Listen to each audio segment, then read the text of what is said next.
दोस्तों, तो आ गया है आपका भाई आपके लिए एक और नई वीडियो लेकर। इसमें हम आपको किसी धारावाही चालक के कारण उत्पन्न चुंबकीय क्षेत्र के लिए बायो सेवर्ट का नियम बताएंगे, जो यूपी बोर्ड के लिए बेहद ही इम्पोर्टेंट होने वाला है। तो भाई लोग तो देखिए और वीडियो को लास्ट तक ज़रूर देखिएगा, आपको बेहतरीन तरीके से समझ में आएगा। तो अगर आप नए हो तो वीडियो को लाइक एंड चैनल को सब्सक्राइब जरूर कीजिएगा और लास्ट तक जरूर देखिएगा, आपको बेहतरीन तरीके से समझ में आने वाला है। तो चलिए देखते हैं। तो जो बायो सेवर्ट का नियम किसके आधार पर दिया था, तो किसी विभिन्न सन 1820 में इसने फ्रांस के वैज्ञानिक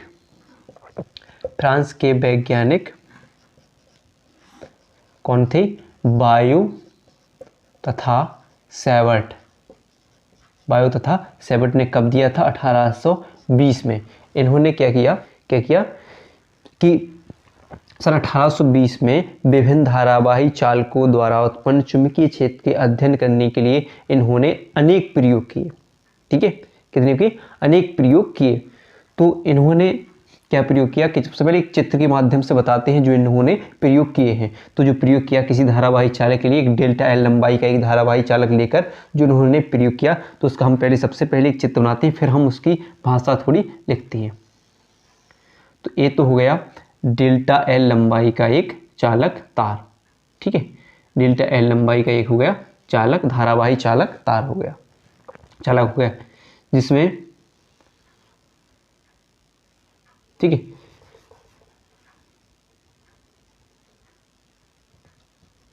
देखिए जिसमें आई एम्पियर की धारा प्रवाहित हो रही है। ये क्या हो गया, धारावाही चालक हो गया।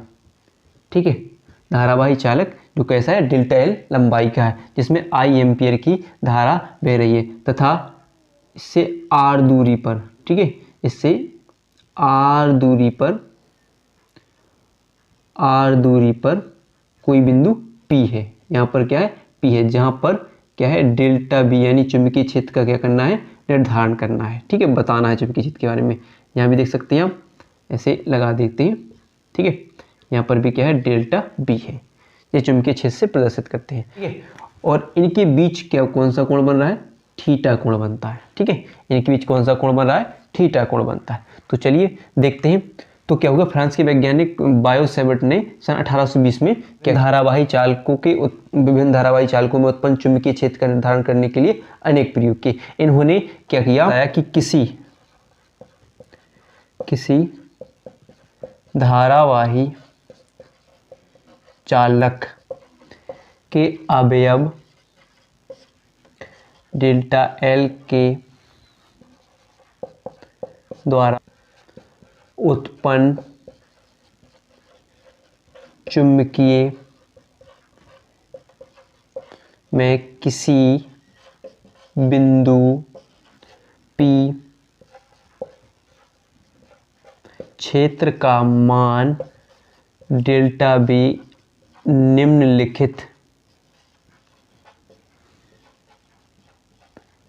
कारकों पर निर्भर करता है।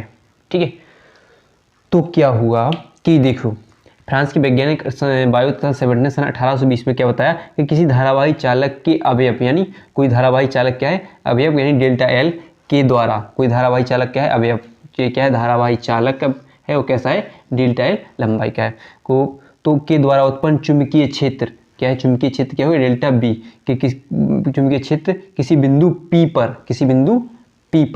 क्या होगा, किसी बिंदु P पर डेल्टा बी निम्नलिखित कारकों पर निर्भर करता है।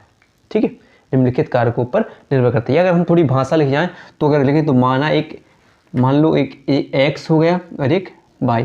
माना कि एक x और y लंबाई का, x और y एक धारावाही चालक है जिसकी लंबाई क्या है, डेल्टा l है, जिसकी लंबाई क्या है, डेल्टा एल है, तथा जिसमें आई एम्पियर की धारा प्रवाहित की गई है, तथा जिसके बीच में कहाँ पर, इसके बीच यानी मध्य बिंदु यहाँ से कह सकते आर दूरी पर एक बिंदु का है, P है, यहाँ पर क्या बन रहा है, कोण क्या बन रहा है, थीटा बन रहा है, जिसके मध्य जो कोण थीटा से आर दूरी पर कोई बिंदु क्या है, P है, जहाँ पर चुंबकीय क्षेत्र का मान का निर्धारण किया गया है। ठीक है, तो ऐसे भी हम भाषा लिख सकते हैं। तो इसमें क्या होता है कि ये निम्न कारकों पर निर्भर करता है। तो पहला होता है कि यह चालक में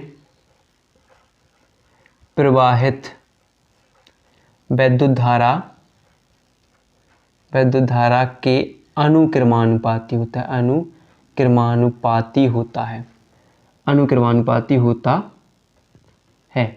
तो क्या होता है, जो चुंबकीय क्षेत्र होता है यानी डेल्टा बी, ठीक है, जो डेल्टा बी होता है वो अनुक्रमानुप होता है धारा आई के। ठीक है, ध्यान रखना। फिर दूसरा पॉइंट बताया जो इनके कारक थे, तो अगला कारक था यह चालक की लंबाई के अनुक्रमानुपाती होता है, अनुक्रमानुपाती होता है। ठीक है, अनुक्रमानुपाती होता है। ठीक है, ये क्या है, चालक की लंबाई, तो इसके क्या होगा, अनुक्रमानुपाती होगा। तो ये क्या होगा, डेल्टा बी के अनुक्रमानुपाती होगा डेल्टा एल। ठीक है, इसके अनुक्रमानुपाती होगा, लंबाई के अनुक्रमानु होता। फिर क्या होगा, जो दूरी आर है, दूरी आर है, तो क्या होगा, दूरी के जो दूरी आर है उसके वर्ग के व्युत्क्रमानुपाती होगा। तो क्या होगा, यह बिंदु P से दूरी R के वर्ग के व्युत्क्रमानुपाती होगा, व्युत्क्रमानुपाती होगा, व्युत्क्रमानुपाती होगा, होता है सर, कहते हैं होता है। तो ठीक है, व्युत्क्रमानुपाती यानी बटे में कह सकते बटा, जैसे बी डेल्टा बी व्युत्क्रमानुपाती कितने 1/r के स्क्वायर, यानी ये समीकरण 1 मानो, ये समीकरण 2 हो गया और ये समीकरण 3 हो गया। फिर देखते हैं एक और, जो इसके बीच बन रहे कोण थीटा के भी क्या होता है, अनुक्रमानुपाती होता है। चालक के बीच बनने वाले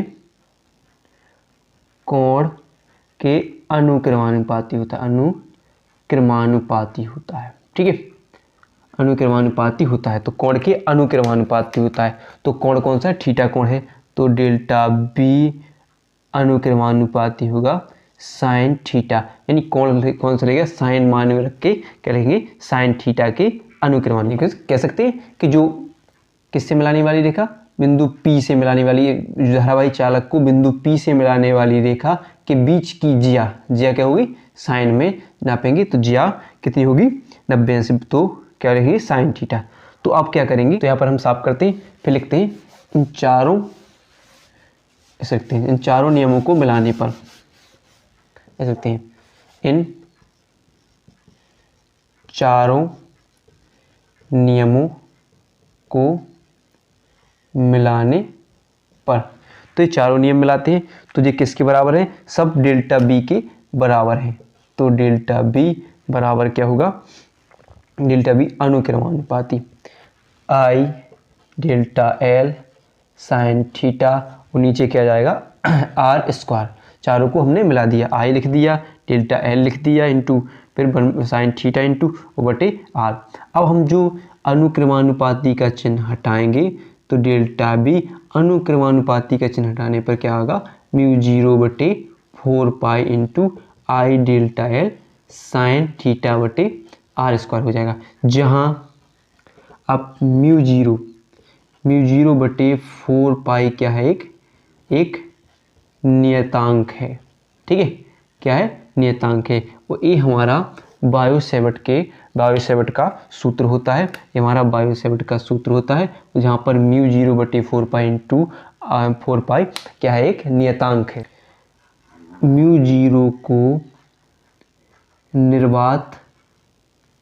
निर्वात की चुंबकशीलता कहते हैं। क्या कहते हैं, चुंबकशीलता कहते हैं। ठीक है, निर्वात की चुंबकशीलता कहते हैं। इसका मान यानी μ0 का मान, इसका मान क्या होता है, μ0 का मान होता है 4 पाई इंटू 10⁻⁷ और मात्रक लिखेंगे न्यूटन प्रति एम्पियर, एम्पियर स्क्वायर, न्यूटन प्रति एम्पियर स्क्वायर, या एक और हो जाएगा वेबर बटे एम्पियर मीटर, वेबर बटे एम्पियर मीटर। अगर विमा की बात करें तो विमा क्या होगी, इसकी विमा होगी MLT-2A-2, इसकी क्या होगी, विमा होगी। ठीक है, तो ध्यान आया, समझ में आया। तो ये हो गया हमारा बायो सेवर्ट का नियम। अगर आपको वीडियो पसंद आई हो तो वीडियो को लाइक जरूर कीजिएगा और चैनल को सब्सक्राइब जरूर कीजिएगा।